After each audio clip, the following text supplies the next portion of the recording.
This is VideoLancer. Today, I will show you how to make such Datamosh effect directly in After Effects without plugins. You will learn how to make Datamosh lags for any footage, and also learn how to make similar transitions. By the way, regarding transitions, if you are editing videos in After Effects or Premiere Pro, visit my website, motionbro.com. Here you will find thousands of cool transitions that will make your video even more stylish and professional. Using your handy Motion Bro plugin, transitions are applied in a few clicks. Just select the two footages you want to connect and click Apply.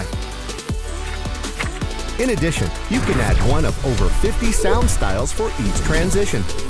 Activate the Motion Bro sound effects pack and make your video even more epic.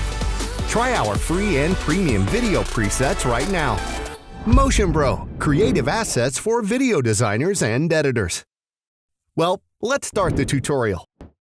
In the previous tutorial, I showed you how to use Content-Aware Fill to track a complex surface and project a texture. However, this time, we will not project a small texture with text, but a large full-frame image. To start, let's make a warp glitch effect. Create a new composition from the footage.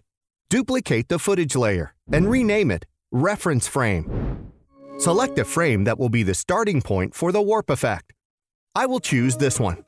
The work area can be temporarily reduced to this frame, so there are no extra frames during the footage analysis. Trim the reference frame layer so that it only has one frame. Now create a large rectangular mask on the footage layer so that only such narrow holes remain at the edges of the frame. In this area, the analysis of pixel movement will take place, but if you completely cover the entire footage with a mask, the analysis process will generate an error. Invert the mask. Now everything is ready for footage analysis. Open the Content-Aware Fill panel. Set Fill Method to Surface. In the Content-Aware Fill settings, ensure the output is set to Photoshop Sequence and Auto Manage is enabled for unused footage. This will save you disk space. Now, click Generate Fill Layer and wait for the process to finish. If the analysis process generated such an error, try slightly reducing the mask size. After Effects analyzed the footage and added a sequence with a fill render to the timeline. As you can see, the pixels from the reference frame deformed along with the movement of the pixels from the original footage. In the area outside the mask, the original footage remains visible.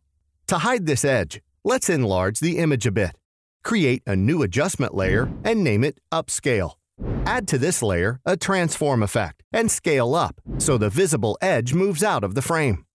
Now let's add some compression artifacts to the video to make the image even more glitchy. Create a new adjustment layer and name it Artifacts.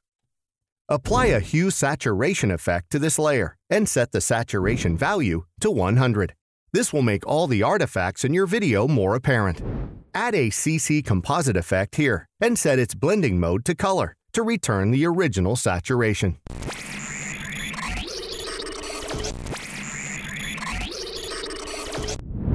Next, we'll make a warp transition. As an example, we will use these two footages. Let's rename the first footage to In Footage and the second one to Out Footage. If the footage resolution differs from the composition resolution, or you have changed the scale or position of the footage, it is advisable to send footage to the Pre-Compose by enabling the checkbox Move All Attributes into the new composition. This will help to avoid possible problems during the analysis of the footage. Now select the frame where the transition should start. I will choose this one. Trim the In Footage ending to this frame. Also, shorten the work area duration to 1 or 2 seconds so that extra frames do not participate in the analysis. For out footage, as in the previous example, add a mask and generate a fill layer.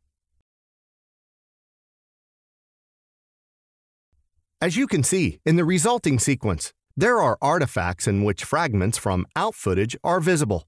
This problem appears because these out footage edges outside the mask are still involved in the footage analysis and rendering of the fill sequence. To fix this, follow these steps. Delete the previously created fill sequence.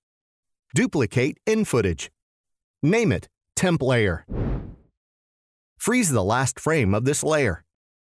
and extend its duration along the work area. In the track matte list, select the out footage layer as the mask. Generate the fill layer again. Now the filled sequence contains fragments from in footage only. This layer is no longer needed. You can remove it. For out footage, remove or disable the mask. Add an adjustment layer with a transform effect to hide the raw edges outside the frame.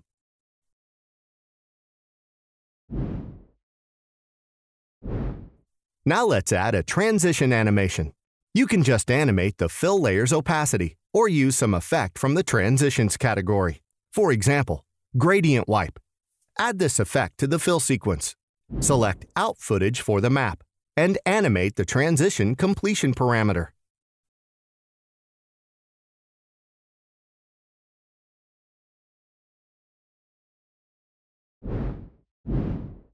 And finally, as you can see, the out footage has some motion blur.